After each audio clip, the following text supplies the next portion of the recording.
कालिका माता मंदिर गुजरात में पंचमहल जिले के पावागढ़ पहाड़ की चोटी में स्थित है। यह शक्तिपीठ एक महत्वपूर्ण आस्था का केंद्र है।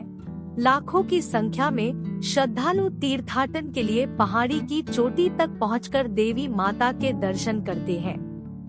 मंदिर क्षेत्र Champaner Pavagadh archaeological park UNESCO world heritage site का हिस्सा है, जो कि वडोदरा से लगभग 55 किलोमीटर दूर है। अब हम चंपानेर से पावागढ़ हिल रोड की तरफ चले हैं। अप्रोक्सीमेटली 5 किलोमीटर है ये। उसके बाद पार्किंग मिलती है और रोपवे या सीढ़ियों का ऑप्शन रहेगा। ऐसा कहा जाता है कि पावागढ़ पहाड़ी की उत्पत्ति ज्वालामुखी विस्फोट का परिणाम है और यह आसपास की एकमात्र पहाड़ी है जिसकी ऊंचाई 800 मीटर से कुछ अधिक है और लगातार 5 पठारों में नीचे आती है, अर्थात कालिका माता पठार, जिसमें शीर्ष पर माता मंदिर है। मौलिया पठार, भद्रकाली पठार, माची पठार और अटक पठार। यहाँ बड़ी संख्या में तीर्थयात्रियों को पैदल ट्रैकिंग करते हुए देखा जा सकता है। शुक्रवार को कार्य दिवस था। टिकट खरीदने और केबल कारों पर चढ़ने के लिए लंबी कतार थी। इस प्रक्रिया में लगभग 2 घंटे लग गए। एक बेहतर विकल्प यह है कि एक बार आपका कार्यक्रम तय होने के बाद एक दिन पहले ऑनलाइन टिकट लें एवं बहुत समय बचाकर असुविधा से भी बच पाएंगे। माची हवेली से मौलिया पठार तक केबल कारें उपलब्ध हैं। यह गोंडोला प्रकार की बंद केबिन मोनोकेबल कार हैं। रोपवे की लंबाई 693 मीटर है और 297 मीटर की वर्टिकल चढ़ाई है। एक तरफ की यात्रा में लगभग 6 मिनट लगते हैं। उसके बाद 250 मीटर की चढ़ाई पैदल तय कर 822 मीटर की ऊंचाई में कालिका माता पठार के शीर्ष पर स्थित मंदिर तक पहुंचा जा सकता है।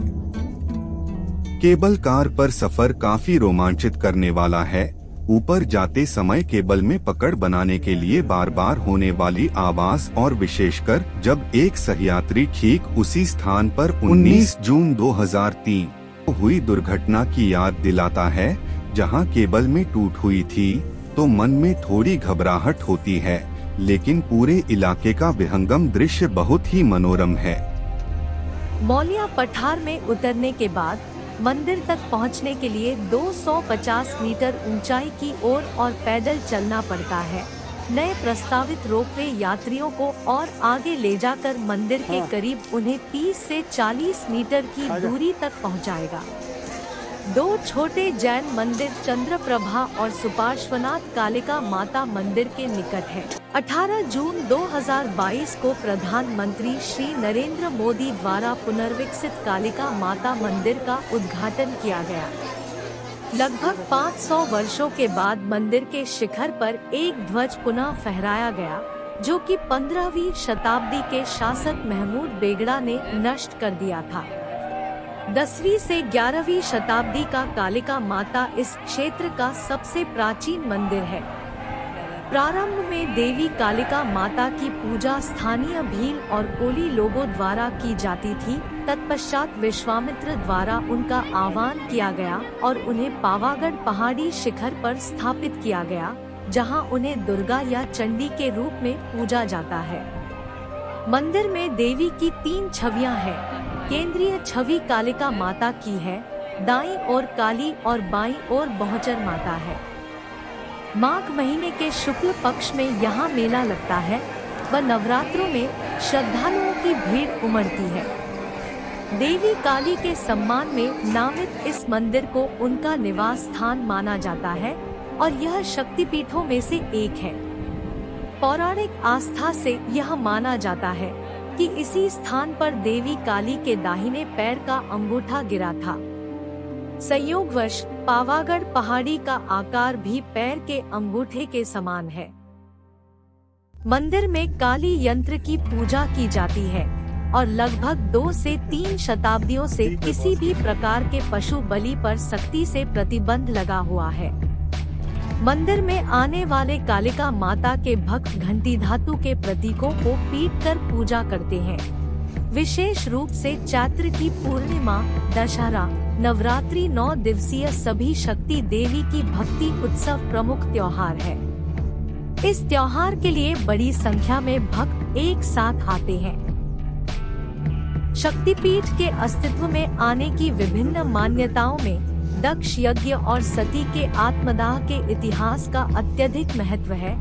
यह मान्यता है कि देवी सती की अकस्मात मृत्यु से अत्यंत दुखी व क्रोधित होकर शिव ने सती के शरीर के अवशेषों को उठाया और पूरी सृष्टि में तांडव विनाश का दिव्य नृत्य किया। भयभीत होकर अन्य देवताओं ने विष्णु से इस विनाश को रोकने के लिए हस्तक्षेप करने का अनुरोध किया। फलस्वरूप भगवान विष्णु ने सुदर्शन चक्र का उपयोग करके सती के निर्जीव शरीर को 51 टुकड़ों में काट दिया। ऐसा माना जाता है कि ये टुकड़े पृथ्वी पर विभिन्न स्थानों पर गिरे, जिन्हें शक्तिपीठ के रूप में जाना जाता है। चंपानेर के इतिहास के बारे में ऐसा कहा जाता है कि राजा वनराज चावड़ा ने अपने बुद्धिमान मंत्री चंपा की स्मृति में पावागढ़ की तलहटी में चंपानेर की स्थापना की थी। बाद में पटाई रावल परिवार ने इस पर शासन किया। लोक कथाओं में कहा गया है कि नवरात्रि के दौरान महाकाली ने एक महिला का रूप धारण किया और गरबा नृत्य किया। आखिरी पटाई जयसिंह ने उसे गंदी नजरों से देखा। देवी मां जयसिंह पर क्रोधित हो गई और उसे श्राप दिया कि यह नगर नष्ट हो जाएगा। 15वीं शताब्दी में गुजरात के मुस्लिम सम्राट महमूद बेगड़ा ने पावागढ़ पर हमला किया, पूरे इलाके में कब्जा किया। पाटी पराजित हुआ और मारा गया। यह मंदिर सुरम्य पावागढ़ पहाड़ी की चोटी पर स्थित होने के कारण सुदूर इलाकों से भी नजर आता है। नीचे की ओर केबल कार जाते हुए सामने विहंगम दृश्यों को देखकर एक सुखद एहसास होता है। मंदिर परिसर प्राकृतिक सौंदर्य से घिरा हुआ है और चंपानेर पावागढ़ पुरातत्व पार्क का हिस्सा है, जो यूनेस्को की विश्व धरोहर स्थल है और गुजरात के सबसे बड़े पर्यटक और तीर्थ स्थलों में से एक है, जो हर साल बड़ी संख्या में श्रद्धालुओं को आकर्षित करता है।